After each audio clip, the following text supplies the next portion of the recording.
하시기를 예수님의 이름으로 축원합니다. 여러분 요새 파리에서 올림픽이 이제 진행되고 있습니다. 여러분 지켜보십니까? 시차가 있어서 다 보기는 어렵지만 응원하고 계십니까? 제가 요새는 핸드폰과 여러 가지 우리나라가 많이 발전해서 접할 수 있는 그런 기계들과 또 직접 가서 보기도 합니다. 저희가 어렸을 때는 올림픽 메달리스트들이 메달을 따면 바로 이어서 그 집이 나와요. 집에 있다가 그 텔레비전이 이제 텔레비전밖에 없으니까 텔레비전에 온 동네 식구들이 다 모여서 금메달 딴 거를 응원하고, 어떻게 이렇게 금메달 안 땄으면은 거기 갔던 기자들이 허탕을 치는데 딸 만한 사람들한테 미리 가서 이제 대기하고 있다가 인터뷰도 하고 그럽니다. 요새는 좋아져서 직접 가서 응원하고 또 각자가 편한 곳에서 지켜보는 것을 봅니다. 늘 그런 경기들을 보면서 가슴이 뭉클하고, 또 국민이 이제 우리나라가 응원할 때 나랑 아무 상관도 없지만 열심히 응원하는 것을 봅니다. 그 중에서도 그 선수들을 향해서 때로는 이길 때도 있고 질 때도 있는데 가장 열렬하게, 또 질 때는 가장 가슴 아파하면서 또 기쁘게 메달을 땄을 때는 기쁨의 눈물을 흘리는 사람들이 있습니다. 부모님이죠. 부모님들은 열심히 그 자녀들을 이기든 아니든 이기든 응원하는 그런 모습들을 이제 보게 됩니다. 우리가 첫째 주마다 십계명에 대해서 살펴보고 있는데, 여러분 한번 따라할까요? 계명은 사랑이다. 그럼 계명은 우리를 삶을 어렵게 만들기 위한 부담이나 짐이 아니라 하나님이 하나님을 사랑하는 자들에게 주시는 가장 인생을 걸어가는 데 좋은 길을 알려주시는 그 사랑의 길입니다. 그래서 그것을 하나님께서 10가지로 예를 들어주셨는데, 오늘 5번째입니다. 5번째. 부모 공경하라라고 이제 얘기를 해주고 있죠. 그리고 이것이 5번째 나오는 것을 여러분 기억을 해야 됩니다. 부모가 있죠. 우리는 자녀가 없는 사람은 있지만 부모가 없이 이 땅에 태어나는 사람은 한 명도 없습니다. 중요한 사실입니다. 자녀가 없을 수는 있지만 부모 없이 이 땅에 태어나는 사람은 한 명도 없습니다.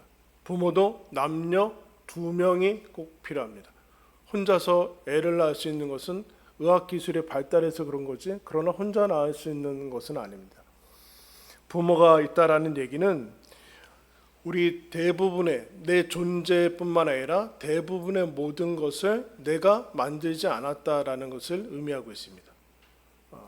모든 사람이 자녀로 태어난다라는 것은 내 존재를 내가 만들지 않았고, 내가 가진 모든 유전자로부터 해서 성격, 성향, 머리카락, 성별, 나라, 그 모든 것들이 다 내 선택에 의해서 만들어진 것이 아니다라는 겁니다. 얼굴 모습이나 그런 모습들도 다 마찬가지죠. 여러분 우리 자녀들 보면 누가 부모인지 대부분 알 수 있잖아요.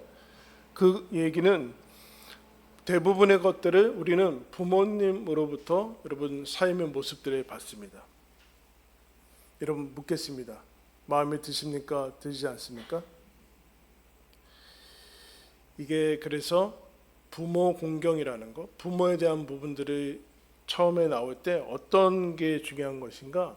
근원에 대해서 얘기를 하는데, 그 근원, 내가 나의 근원이 아니라 출처가 있는데 그 근원을 수용해야 된다. 수용. 부모를 공경한다라는 얘기는 너의 근원을 수용해야지만 거기서 너의 삶이 출발할 수 있다. 그 얘기를 해주고 있습니다.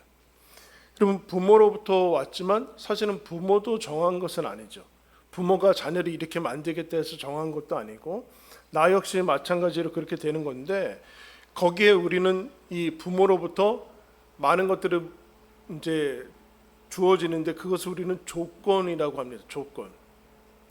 부모 공경에 부모 하면은 우리는 제일 먼저 떠오르는 단어가 삶의 조건들이나 형편들이 떠오르게 되는데, 그 조건은 유리할 수도 있고 불리할 수도 있다라는 생각이 우리의 생각이 많이 잡혀 있습니다.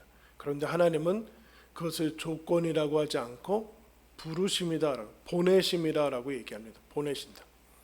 그는 삶의 유분리를 좌우하는 조건이 아니라 내가 너를 심사숙고해서 그곳으로 보낸 삶의 자리다.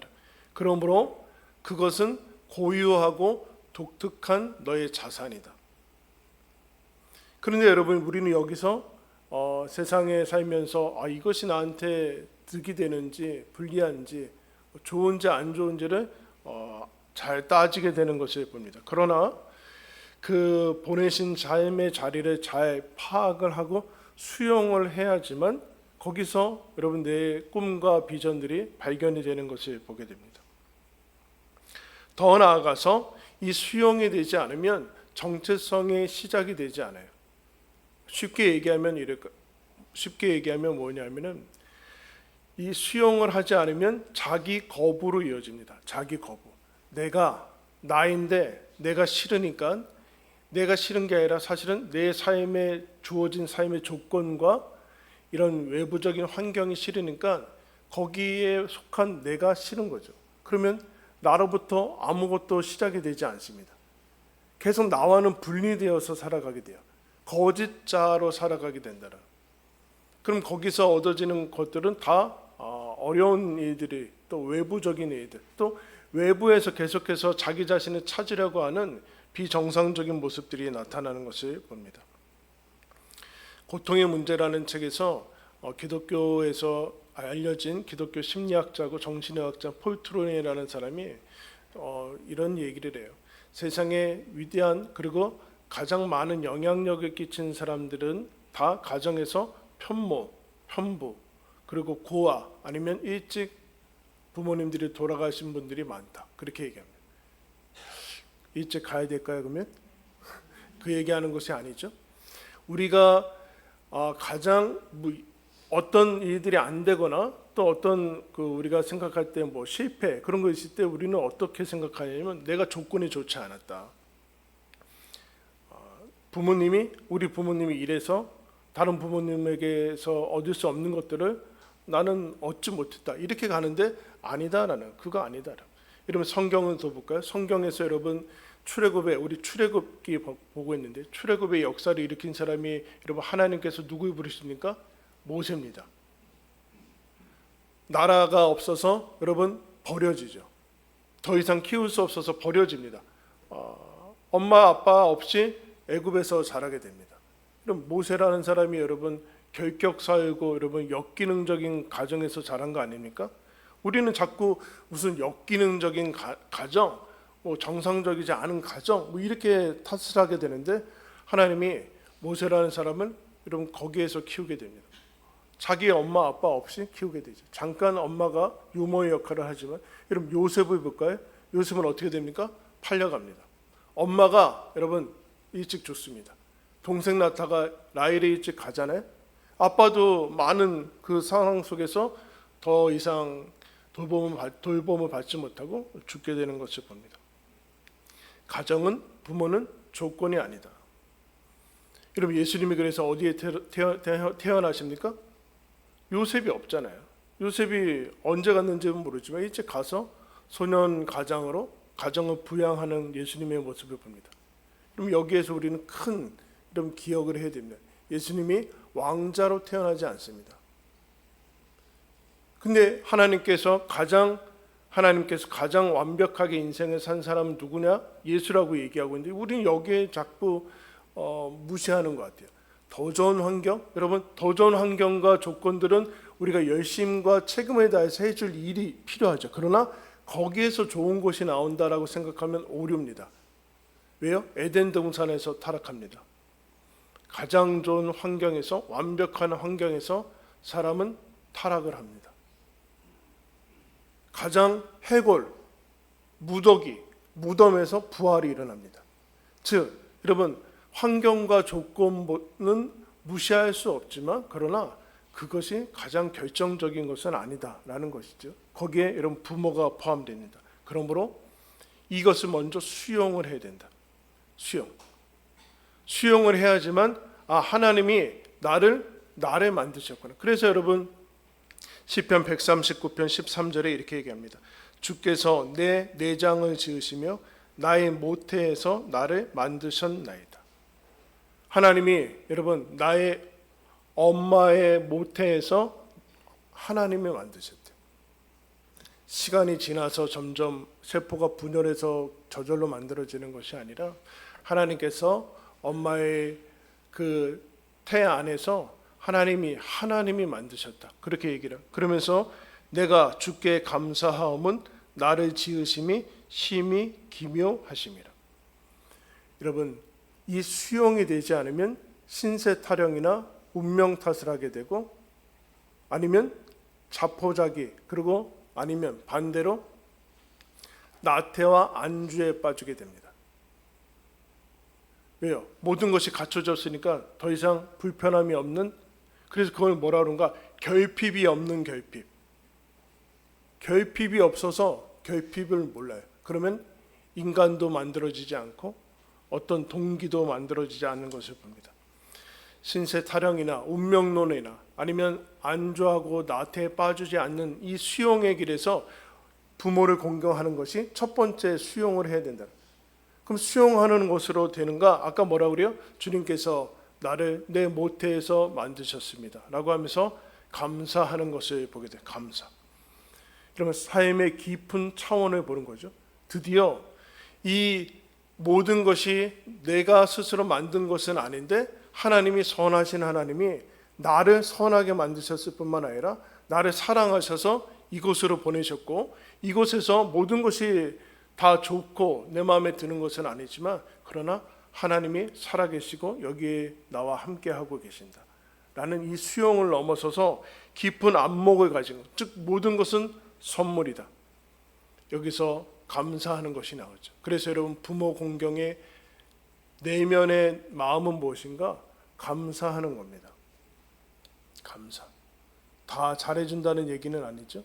감사하고 수용했을 뿐만 아니라 수용하고 그 다음에 감사로 넘어가는데, 출산 그리고 양육하고 하는 그 모든 것들에 대한 존중과 존경을 하는 것, 감사하는 것이 여러분 그 다음 단계로 나아가요. 그래서 이 부모 공경이라는 것은 내 근원, 그리고 수용, 자기 수용하고 그리고 선물 의식을 키워주면, 선물 의식, 내 모든 것을 받은 것이구나, 여기에서 유분리는 없구나. 예수님이 인생을 마치시면서 다 이뤘다라고 하시면서 돌아가시거든요. 뭘 이뤘어요 예수님이? 여러분, 어떤 걸 이뤘습니까? 세상의 성취에, 그리고 제자들 다 도망가고 뭐 배웠습니까? 뭐 결혼해서 자녀를 낳았습니까? 아무것도 없잖아요. 교회를 세웠습니까? 뭐 했습니까?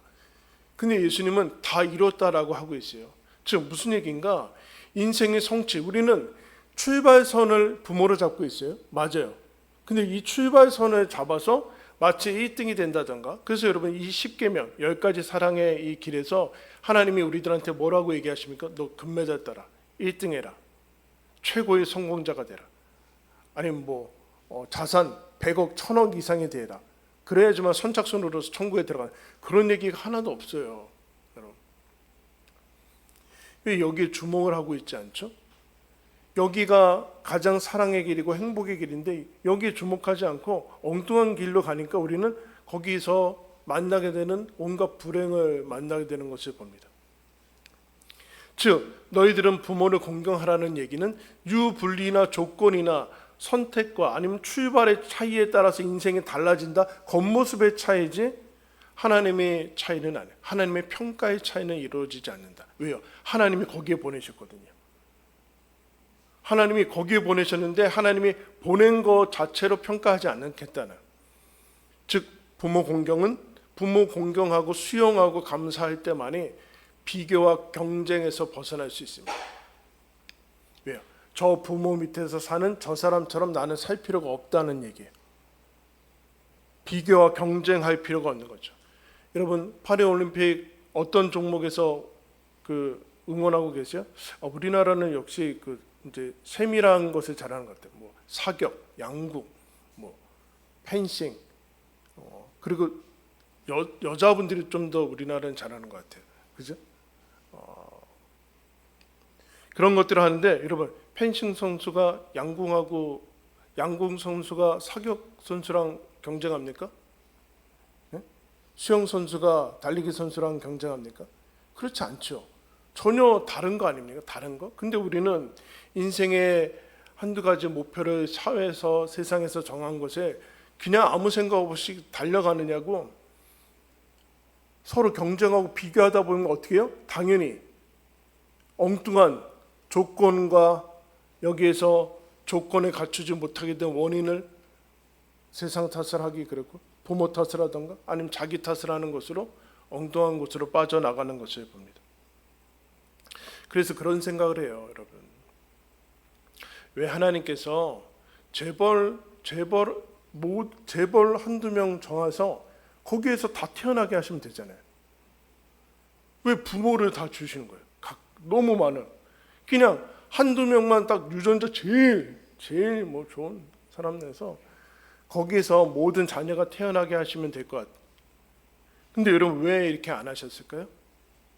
인생의 목적과 성취에는 인생을 제대로 살기 위해서는 무엇이 필요한가? 너를 아무 이해관계 없이 너를 전폭적으로 응원해주는 존재가 필요하다. 그럼 재벌 한 명 세우고 나머지 다 자녀면은 그 한 사람이 그 부모가 그 자녀들의 이름이나 기억하겠습니까? 근데 여러분 우리는 예전에는 부모님들이 그 자녀들이 많았죠. 근데 자녀들이 많았지만 의료 시설이 별로 없어서 많이 갔어요 이제. 근데 지금은 한 명 아니면 두 명 아닙니까? 세 명은 진짜 상조해야 돼요. 상조. 한 명, 두 명인데 이 사람들이 뭘 하는가? 여러분 이해관계에 상관없이 여러분 어떤 한 사람을 자녀라는 이유만으로 응원하고 지원합니다. 무슨 얘기일까요? 인생에는 이게 필요하다. 너희들에는 조건과 그런 것이 필요하지만 그래서 인생에 성공할 거라고 생각하지 그렇지 않고 내가 인생을 제대로 살아가기 위해서는 어떤 한 사람이 전폭적인 나와 상관없는 그 존재만으로도 나를 응원해주는 사람이 그것이 필요하다. 그럴 때만이 인생을 제대로 살아갈 수 있다. 그게 인생의 목적이고 사실은 성공이다. 그죠? 이런 부모님들은 자녀들을 이유 없이 응원하지 않습니까? 사진 찍으면 누구만 봐요? 자녀만 봐요. 자녀. 여기 서 있을 때 애들이 가끔씩 나와서 특수하거든요. 누구만 봐요? 그러면 안 돼요. 우리는 재롱잔치 하는 게 아니잖아요. 재롱잔치 갔을 때 애들 우리 자식만 보지만 우리는 다 우리 자식이니까 골고루 봐요. 눈길을 골고루 주는 게 사랑입니다. 골고루 주는 게 여러분 은혜죠. 근데 부모는 자녀들한테 그렇게 해요.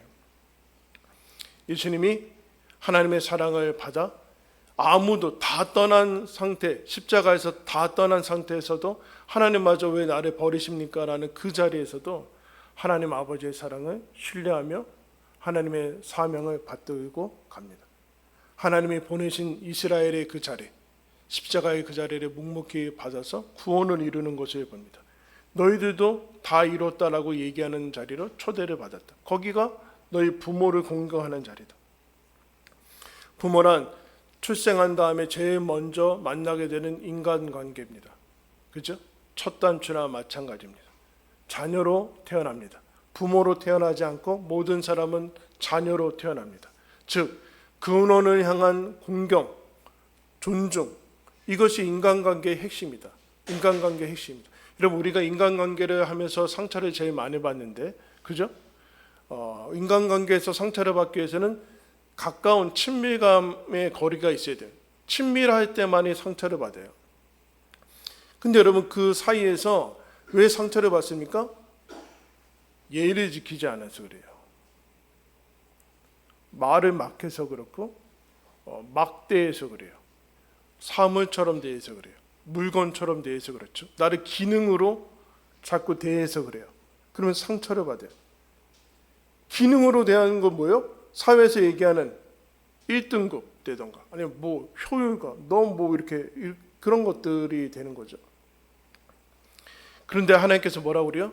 태어나자마자 아무 조건이나 그런 거 상관없이 공경은 얘기라고 해서 즉 예의를 갖춰라. 존중을 해야 된다. 사랑의 다른 말이 여러분 존중 아닙니까? 공경하고 예의를 갖추는 겁니다. 하나님께서 여기에 너희들의 인생의 전체 행복이 있을 것이다. 너가 존중하고 사람을 향해서 그런 태도를 가질 때 너는 좋은 사람이 될 것이고 좋은 배우자를 만날 것이고 좋은 남편과 아내가 될 것이다. 좋은 부모가 될 것이다. 라고 우리를 초대하고 있습니다. 누구에게도 차별되지 않고 불리하거나 유리한 조건이 없는 동등한 조건입니다. 여기에는 그런데 약속이 있습니다. 하나님께서 어떤 약속을 하는가? 자녀로 태어나는 사람, 모든 사람이 자녀로 태어나고 부모로 태어나지 않는데 하나님께서는 여기에 하나님의 명령이라고 얘기하시면서 이런 얘기를 해요. 이 계명이 여러분, 이 계명이 언제 주어져요? 이 계명이에요? 몇 계명이에요?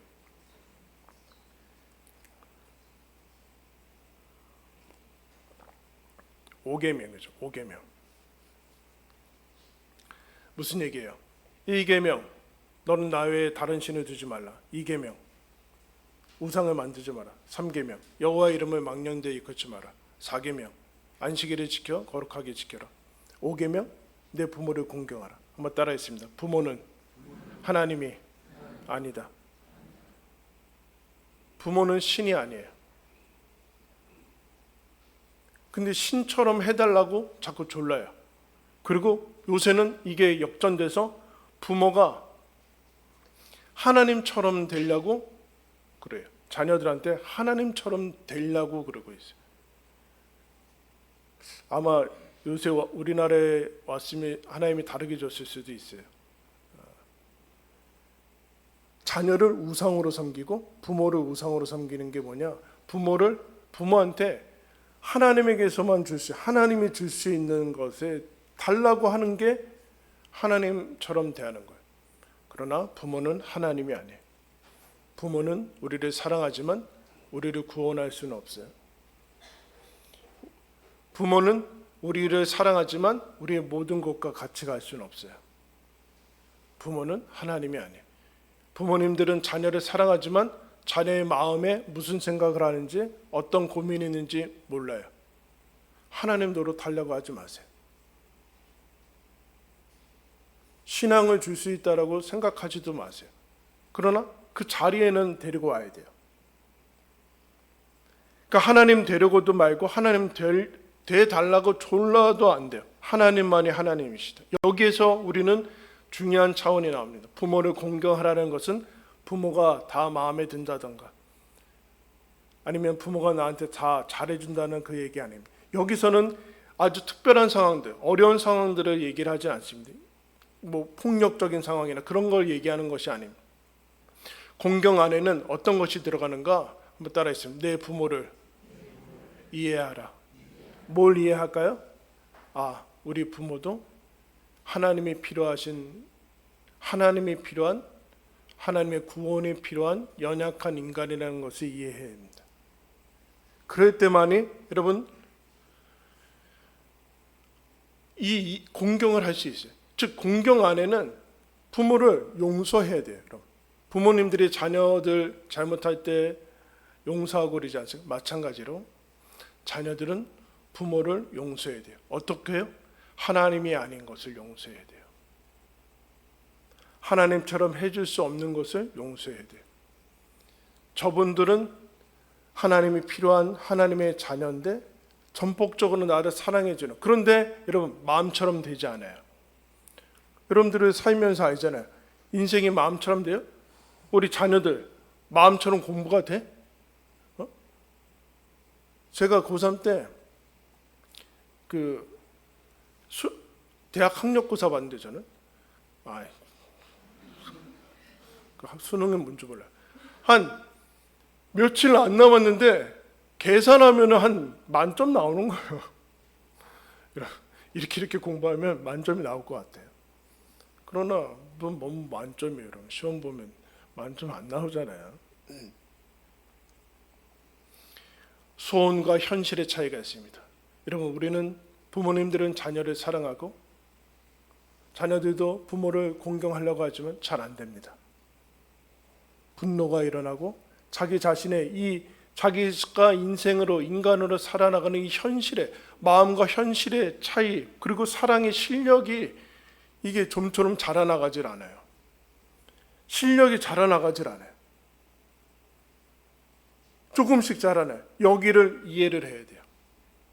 우리 부모님이 연약한 인간이거나 거기에서 유일하게 치료하고 치유는 무엇인가? 공경, 뭘까요? 이해하는 것, 즉 긍휼을 원하는. 우리 부모님들의 그래서 자녀들이 철들었다라는 것을 우리 부모님들을 바라볼 때 자비와 긍휼로 바라보는 거예요. 우리 부모님들을 위해서 기도해 줄 수 있고, 우리 부모님이 연약하신 분이구나, 긍휼하는구나, 저런 연약한 모습으로 나를 이렇게 키웠구나 라는 이 긍휼을 가지고 있을 때 여러분 인생이 펼쳐지는 거죠. 하나님이 그런데 부모는 하나님이 아닌데 하나님이 뭐라 하는가? 다시 한번 따라했습니다. 하나님이 복 준다. 여러분, 부모가 하나님이 아니기 때문에 그럼 너는 부모 잘못 만났으니까 너는 완전히 인생을 막 어렵게 살 거야. 그렇지 않고 하나님이 복은 내가 줄 거다, 이렇게 얘기하고 있어요. 부모가 복 주는 게 아니라 하나님이 복 준다. 이건 신앙 명령이에요, 여러분. 부모가 자녀한테 하는 명령이 아니에요. 내가 하나님이 주는 신앙 명령이에요. 즉 무슨 얘기가? 나보고 순종하는 거다. 그러면 내가 너한테 복 줄 거다. 여러분, 야곱이 요셉을 총리로 만들었습니까? 아니잖아요. 요셉은 그냥 팔려갔어요. 야곱은 죽은 줄 알았다니까요. 하나님이 요셉을 복 주실 거예요. 다른 모든 인생도 마찬가지. 복은 하나님이 주시는 거니까 부모를 공경해라. 신명기 동일한 말씀에 이렇게 얘기합니다. 내 부모를 공경하라. 그리하면 내 하나님 여호와가 내게 준 땅에서 내 생명이 길고 복을 누리리라. 이런 복은 뭘까요? 명 짧고 돈 많고 명 짧은 거, 이걸 여러분 복이라고 하지 않고 화라고 합니다. 너는 복을 받고 장수할 것이라는 얘기는 너는 복을 길게 누릴 것이다 라는 뜻이에요. 길게 누릴 것이다. 어디서요? 이 말씀 앞에 순종할 때요. 여러분, 우리가 이 10가지를 살펴보고 있는데 이 10가지의 사랑을 떠받치고 있는 진리는 무엇인가? 하나님이 우리 아버지라는 뜻이에요. 하나님이 우리 아버지시다. 근원으로 올라가서 우리 모두 다 하나님이 우리 아버지시고, 하나님이 영원하시고 변치 않으시고 무한하시고 거룩하시고 전능하신 그 사랑으로 우리를 사랑하시는데 내가 그 사랑받는 하나님의 자녀다. 이것이 이 진리, 이 길을 지킬 수 있는 여러분 떠받치는 기둥이에요. 그래서 이사야 49장 14절에 이렇게 얘기합니다. 오직 시온이 이르기를 여호와께서 나를 버리시며 주께서 나를 잊으셨다 하였거니와. 하나님이 우리를 잊으셨다, 우리를 버렸다. 그런데 하나님 뭐라고 하는가? 여인이 그 어찌 젖먹는 자식을 잊겠으며 자기 태에서 난 아들을 긍휼히 여기지 않겠느냐. 그들은 혹시 잊을지라도 나는 너를 잊지 아니할 것이라. 내가 너를 손바닥에 새겼다. 혹 부모가 어찌 자녀를 잊겠느냐, 젖먹이는 자식을 잊겠느냐. 그러나 혹시 잊을지라도 나는 너희를 잊지 않는다. 내가 너희의 아버지고 내가 너희의 보호자다. 여러분, 오늘 우리가 읽은 말씀 어느 시점에 주셨습니까? 출애굽한 다음에 주십니다. 너희 부모가 어떠한지, 너희 조건이 어떠한지, 그로 인해서 너가 어떤 불편함을 겪는지 그거 상관없이 나는 너희들을 출애굽시켰다. 나는 너를 하나님의 자녀로 사랑한다. 그거와 상관없다는 거예요. 그러니 너희들은 이 말씀에 순종할 수 있다. 여러분, 한 번뿐인 인생에서 우리는 누구의 부모로 또 누구의 자녀로 살아가게 될 것입니다. 하나님께서 우리를 이렇게 얘기해요. 그 명령 억울해하지 말아라. 괜찮다. 그리고 이 명령은 영원하지 않습니다. 자녀의 자리도 잠깐이고 부모의 자리도 잠깐일 것입니다. 돌이켜보면 금방 지나갈 것입니다. 거기에서 하나님께서 주신 이 잠시의 시간이 너희들한테는 선물이다. 부모들은 자녀들한테, 부모들이 이렇게 얘기해요. 부모들이 내가 너희들을 언제나 응원할 것이다. 지든지 이기든지 상관없다. 나는 너희들만을 응원할 것이다. 부모님들이 그러십니다. 이 부모의 책임입니다. 그러니 자녀들은 너희들을 향한 열렬한 조건 없는 이 팬인 부모를 너희들도 응원해라. 그것이 사랑이고 성공이다 라고 오늘 하나님께서 말씀해 주고 있습니다. 여러분들의 영원한 팬인 부모님들을 여러분들도 응원하시면서 살아가시기를 예수님의 이름으로 축원합니다. 기도하겠습니다. 하나님 아버지,